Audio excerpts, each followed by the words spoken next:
just tell us what the average person can do to stop wars. Well, there are several things that we can do. I think the first thing to do is to report the crimes. When someone commits a crime, whether it's a crime of theft or anything else, or war crime, or genocide, the first thing to do is to report it once you see it. So all of us can report these crimes to the police. That's what we have the police for. So we've gone into, and colleagues of mine in the Campaign to Make Wars History have been into police stations all over the country reporting Blair and Straw and Cameron and Haig and others for war crimes. They are committing the most serious crimes in English law, and they need to report it, and the police need to start investigating the crimes and holding them to account in court. That's the first thing that anybody can do. So go into your local police station, you can download the material off our website. No one's going to take you seriously, are they? Well, they may do. There is a chance there must be a policeman somewhere willing to enforce the law. That's what they're paid for, after all.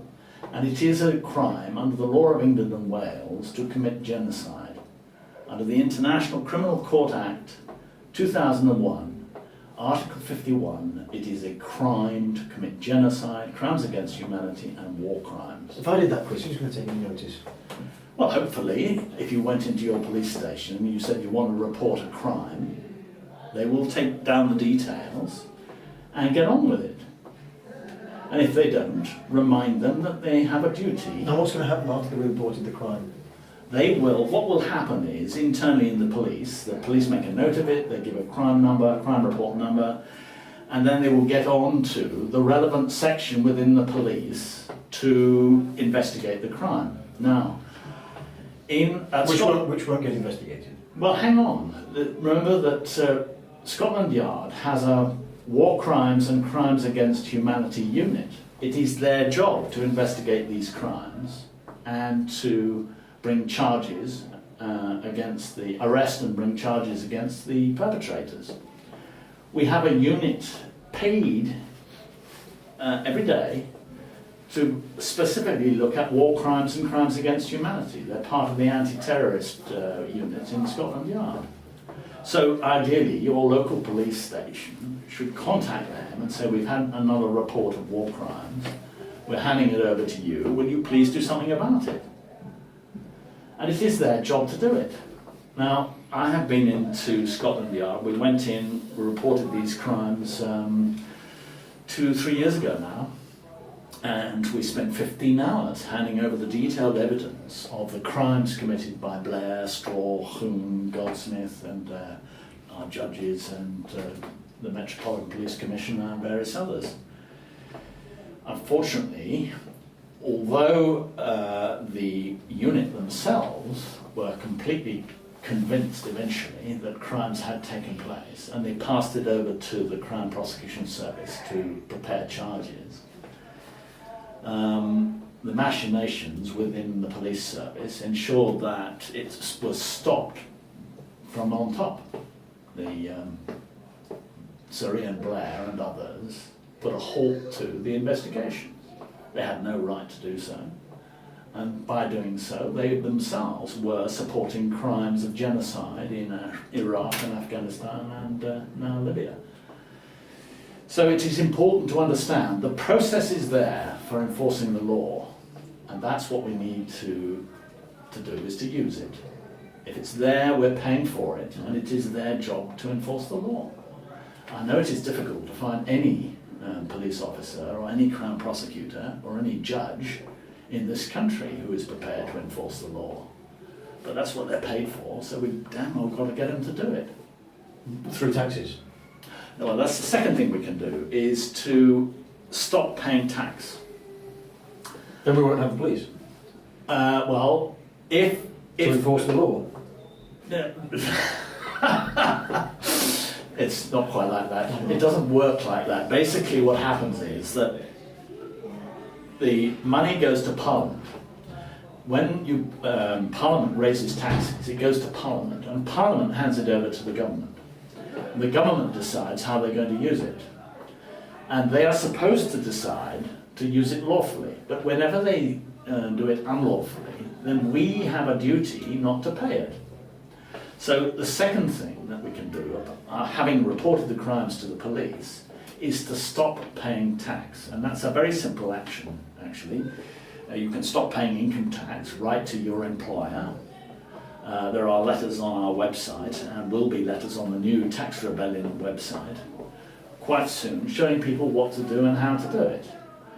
It's quite a simple effort. You write to them, you tell them that it is a criminal offence of conduct ancillary to genocide to pay tax, and that if you continue, or if they continue, to pay taxes on your behalf to the government, then they are committing a crime as well as you.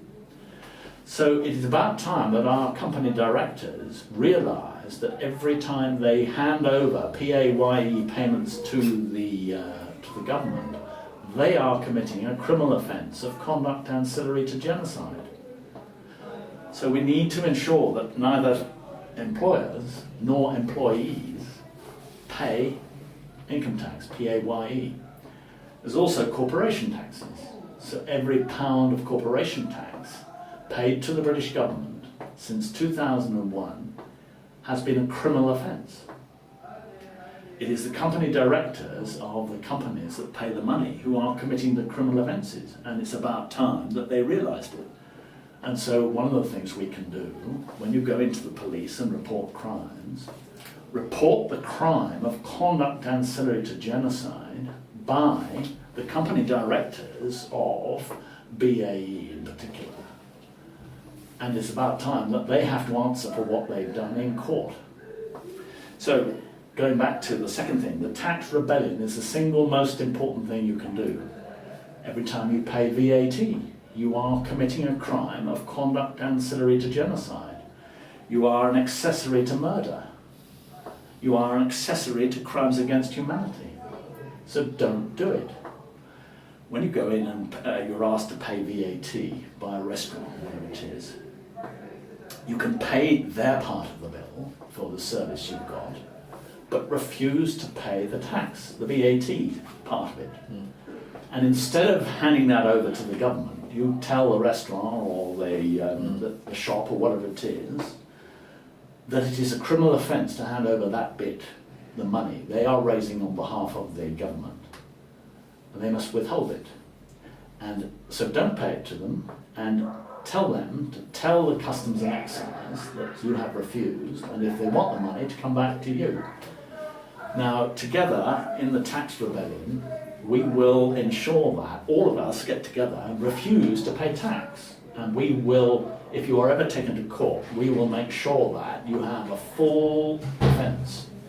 And we will get our lawyers onto it to ensure that no one is ever prosecuted for not paying tax because it is a criminal offence. Now, with a bit of luck, you might also get all the taxes you've paid between now and 2001, going back 10 years, repaid, because every pound of that has been unlawfully raised by the British government. I was talking to somebody the other day who said that, well, he thought he'd probably paid £100,000 in tax in that 10-year period. Well, he's due that £100,000 back. He won't get it, will he, Chris? It depends what pressure we put on our government. It is time that the people took charge.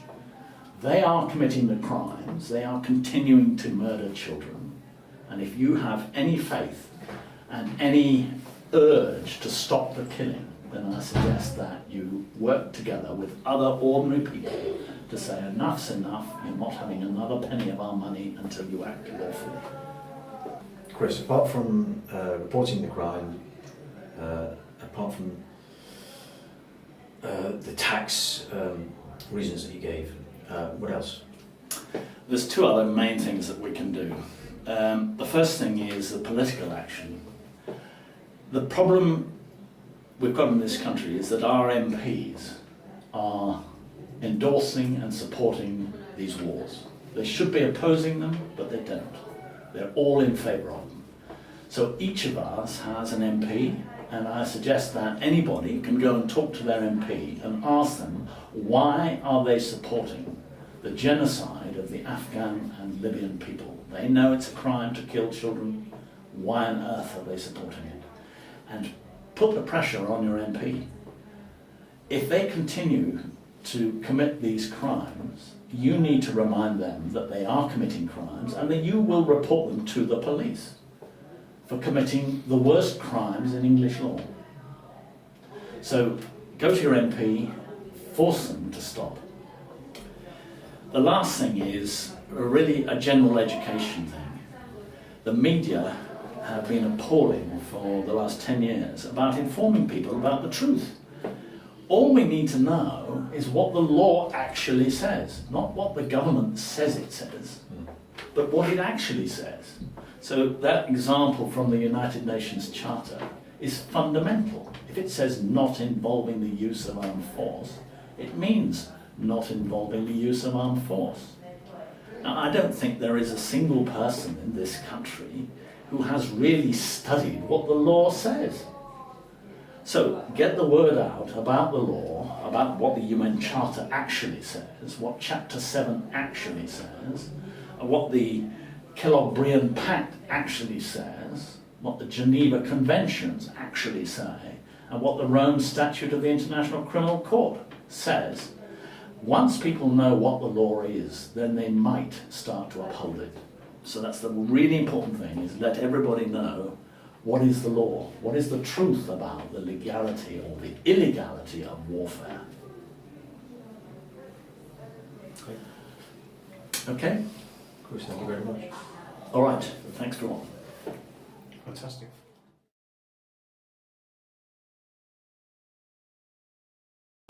The law is absolutely clear.